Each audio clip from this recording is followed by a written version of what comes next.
My mother was the Queen for a very long time. And although you kind of know that this might happen, you don't really think about it very much. This situation is indeed dire, and the consequences of inaction are unimaginable. This situation is indeed dire, and the consequences of inaction are unimaginable. I think there was an element of finding your own way, but even if you asked, you would know you could certainly get help. There's nothing wrong in that. But the reason I'm smiling is that it always makes me laugh when you read in the newspapers or hear on the way that, of course, there would have been people would have been prepared for this. Queen Camilla has reportedly been kicked out of the royal family, and it all comes down to Princess Anne's shocking revelation that no one saw coming. Known for her ability to cut through the noise, Anne has exposed something so explosive that it has turned the monarchy upside down. What secret did Anne uncover, and how did it lead to Camilla's downfall? The courtesy controversy in the British royal family isn't just about good manners. It's a symbol of submission and respect for the monarchy's hierarchy. Tradition dictates that women in the royal family perform acts of homage, usually a formal bow, when greeting and bidding farewell to those who outranked them, with the reigning monarch and queen consort at the top of this hierarchy. It's a long-standing custom that has been followed for centuries.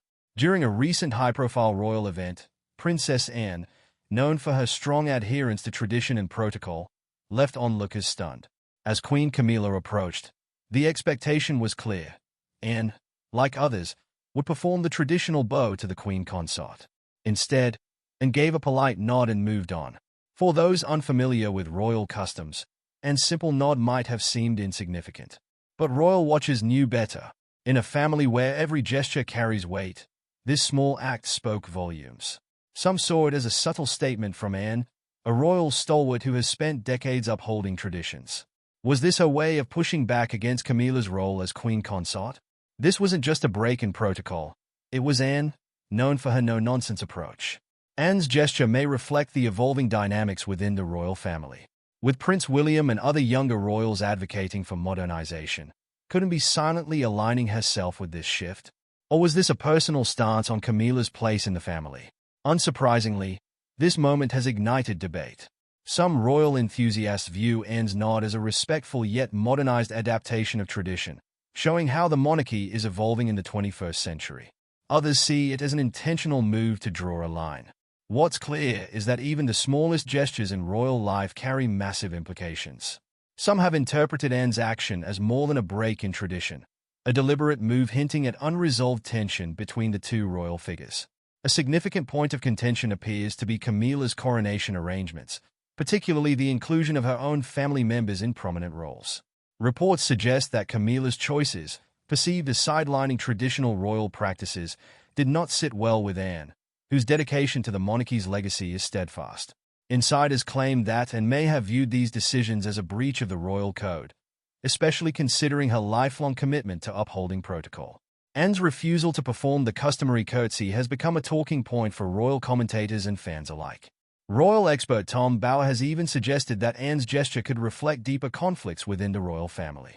He noted that Anne likely wasn't alone in her discontent, hinting at broader dissatisfaction with Camilla's approach to her new role as queen consort. Adding fuel to the fire, Prince William is also rumored to have expressed frustration toward his stepmother-in-law. Actions during King Charles's coronation, in a speech that many viewed as indirect criticism, William reportedly acknowledged the discomfort surrounding Camilla's role and its impact on family unity. Anne's gesture has sparked debate not only among royal watchers but also across social media. Some commenters see her nod as a quiet act of defiance, a way to express her disapproval without creating outright conflict. Others believe it's simply in being Anne, respectful but unwilling to compromise on principles she's upheld for decades. Whatever the reason, this seemingly small moment highlights the complex dynamics within the royal household. Is this a personal disagreement, a defense of tradition, or a reflection of deeper fractures within the family? Some have speculated that Princess Anne's decision to nod rather than curtsy to Queen Camilla may have been a simple misunderstanding, a lapse in protocol, or even just a moment of practicality. In the world of royal watchers, nothing is ever just what it seems. The incident has sparked widespread discussion about the complex power dynamics and unwritten rules that govern the behavior of Britain's most famous family. For Anne, a figure known for her unshakable commitment to duty, The gesture, or lack of one, felt intentional. It also cast a spotlight on the relationships within the royal family, revealing how public duty, personal legacy, and family dynamics often clash behind the scenes. When you add the weight of constant public scrutiny into the mix, even the smallest interactions take on outsized importance. The royal family has long been a global fascination, not just for their grand ceremonies and public appearances, but for the intricate relationships that shape their day-to-day lives. Princess Anne and Queen Camilla's dynamic is no exception. Their roles are not just ceremonial, they are deeply entwined with history, tradition, and a constant balancing act between personal feelings and public responsibility. Anne, often regarded as the hardest-working royal, has always been a staunch defender of tradition. Camilla's position as queen consort, though now official, was a journey filled with public skepticism and private challenges. These differing approaches to royal life are a reminder that even within the monarchy, relationships are rarely simple. Being a royal means living under a microscope. Every gesture, every word, every glance is dissected for meaning. When it comes to senior royals like Anne and Camilla, this scrutiny amplifies any tension or disagreement, whether real or imagined. The media, ever hungry for a royal storyline, often turns minor moments into headline-worthy drama. What may have been a polite nod from and is now seen as a possible signal of disapproval. Anne and Camilla's relationship reflects the ongoing challenge of being a royal in the modern world. They must present a united front to symbolize stability for the nation while privately navigating complex family dynamics. Behind the polished facade, bows and curtsies to the king, and no one moves a limb, a muscle, when Camilla passes. The ability to have somebody who is kind of epitomizes what you think your country stands for. Between Camilla, Anne, and Mike just trace back to their shared history and complicated royal ties. The royal love triangles. If you've kept even a casual eye on the royal family drama, you probably know Camilla was no stranger to royal circles from an early age. Back in the swinging 60s, she was a London debutante mingling with the city's elite. From posh polo matches to exclusive social events, Camilla crossed paths with the royals long before the spotlight was on her. In 1970, thanks to Princess Anne, she met Charles. And well, you know how that story unfolds. But you see, Camilla and Anne haven't exactly had a smooth ride when it comes to their relationship. So, what's really going on between them? Let's break it down. Meeting a future partner through mutual friends sounds like a win. Well, not always. Camilla Parker Bowles met King Charles III through none other than Princess Anne. Royal expert Penny Junor spilled the tea, revealing that Camilla and Charles crossed paths thanks to Anne's fling with Andrew Parker Bowles, and just like that, their little fling kicked off. So how did all these royal connections and Parker Bowles entanglements play out? At first, Charles and Camilla met at a polo match in 1970. Camilla didn't hold back with the banter, cheekily saying, "My great-grandmother was the mistress of your great-great-grandfather. I feel we have something in common." Meanwhile, Anne was dating Andrew at the time. But things took a turn when Charles shipped out for his Royal Navy duties. By the time he returned, Camilla was engaged to Andrew, leaving both Charles and Anne in an awkward spot. So you see why Queen Camilla and Princess Anne's relationship has always been rough due to their awkward connection with Andrew Parker Bowles. According to royal biographer Sally Bedell Smith, Anne and Andrew had quite the romance in the 1970s. They were reportedly head over heels, but the royal family stepped in when things got serious. Why? Andrew was Catholic, and Anne, being a member of the Church of England, wasn't allowed to marry him. Their connection didn't completely fizzle out, but Andrew eventually met Camilla, and that's where things took a turn. Fast forward to July 4th, 1973, Andrew and Camilla tied the knot in a ceremony at the Guards Chapel, followed by a reception at St. James's Palace. The guest list was filled with royals, including the Queen Mother, Princess Margaret, and yep, Princess Anne. Wasn't feeling a bit salty? No one can say for sure. But given the quick pivot from Anne to Camilla, it's hard not to wonder if some lingering tension was in the air. It doesn't come as a surprise that when Queen Camilla and King Charles III tied the knot in 2005 and wasn't exactly thrilled. In fact, reports suggest and gave Camilla the cold shoulder, and she wasn't the only one. Plenty of royals weren't thrilled about the union, with Queen Elizabeth herself skipping the ceremony altogether. According to body language expert Judy James, the vibe at the post-wedding photos was anything but warm.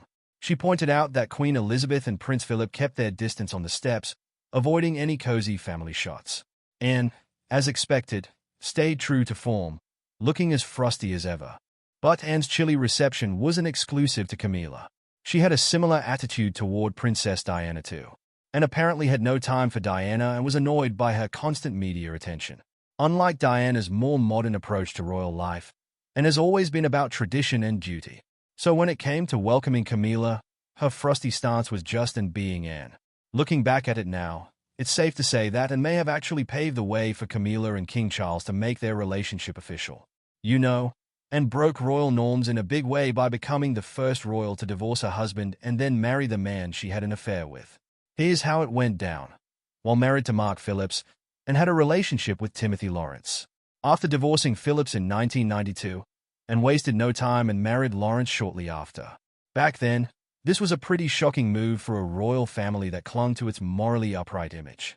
But Anne's bold decision set a precedent that worked in Camilla's favor. Let's not forget Camilla and Charles' relationship began while he was still married to Diana Spencer. After his divorce from Diana and the heartbreak of a tragic death, Charles and Camilla tied the knot. Without Anne's trailblazing move, it's hard to imagine Camilla's path to becoming queen consort being quite so smooth. So, despite their rocky history, Anne's actions indirectly gave Camilla the green light to follow her heart. Royal author Penny Junor revealed that Queen Camilla was very aware of Princess Anne's frosty attitude, and it left her feeling seriously intimidated for years after marrying King Charles. According to the news, Anne's chilly behavior was particularly nerve-wracking for Camilla because, let's face it, they had some unresolved history hanging over their heads. And what's more complicated than a royal love triangle? Penny explained that Anne needed time to adjust to having Camilla around. Anne and Andrew's relationship didn't go anywhere romantically, but they've always been very fond of each other. Junor shared that connection hasn't exactly been easy for Camilla to overlook. Add to that Anne's famously blunt and tough personality, and it's no wonder Camilla felt uneasy around her for so long. The royal family has had its share of scandals, but here's a twist you might not have expected. Camilla Parker Bowles, now queen consort, reportedly got involved with King Charles to get back at her then-boyfriend Andrew Parker Bowles. Yes, you heard that right. According to Penny Junor, it was a classic case of tit-for-tat. Andrew's wandering eye, especially toward Princess Anne, allegedly pushed Camilla to make her own bold move. If it weren't for Andrew's infidelity, she might have never pursued Charles in the first place. Junor also shared the juicy details at the Henley Literary Festival, revealing that Camilla was head over heels for Andrew. But when she caught him cheating with Anne and others, she didn't just sit back. She slashed his tires and even left a lipstick message on his car. Yep, that level of drama. Then came her next move, turning her attention to Charles. Junor explained, when she met Charles, she thought, Andrew's off with Anne, so let me show him a thing or two. And that fling, well, it changed royal history forever. Despite all the drama surrounding Queen Camilla's role in the royal family, one thing hasn't changed. Princess Anne and Andrew Parker Bowles are still tight. In fact, Andrew is actually the godfather of Phillips, Anne's daughter, and King Charles III is the godfather of Tom Parker Bowles, Andrew and Camilla's son. Let that sink in for a moment, because the web of royal connections just keeps getting messier. So, what's the deal with Andrew being so intertwined in both Anne's life and his ex-wife Camilla's? Turns out Andrew has been cozy with the royals since childhood. Harper's Bazaar pointed out that his dad was close friends with the Queen Mother, and Andrew even served as a page boy at Queen Elizabeth's coronation in 1953. With all this shared history, it's no surprise that Anne and Camilla's relationship comes with extra layers of awkwardness. Between exes, family ties, and a lifetime of royal connections, it's like the gift that keeps on complicating with decades of tangled relationships. With shifting roles, the question remains, where does loyalty truly lie? Loyalty to the crown? Since stepping back from royal duties, Prince Harry and Meghan Markle have kept the spotlight firmly on them. Meanwhile, King Charles has been making moves to slim down the royal family, leaving many to wonder how other members fit into this evolving dynamic. It seems Princess Anne had some thoughts to share, especially about Queen Camilla. According to a royal insider in 2021, Anne has long viewed Camilla as opportunistic. With Charles and Camilla taking on more responsibilities that year, tensions reportedly flared, with Anne feeling sidelined. The insider claimed Anne grew frustrated, lamenting that she rarely had private moments with her brother to discuss her own thoughts.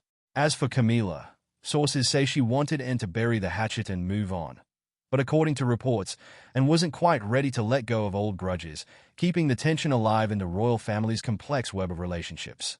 The history between Princess Anne and Queen Camilla hasn't been without its share of friction. But according to body language expert Judy James, the two seem to have reached a mutual understanding, at least when it comes to supporting the monarchy. After Prince Philip's passing, King Charles took on an even larger leadership role, pulling his wife and sister into the fold.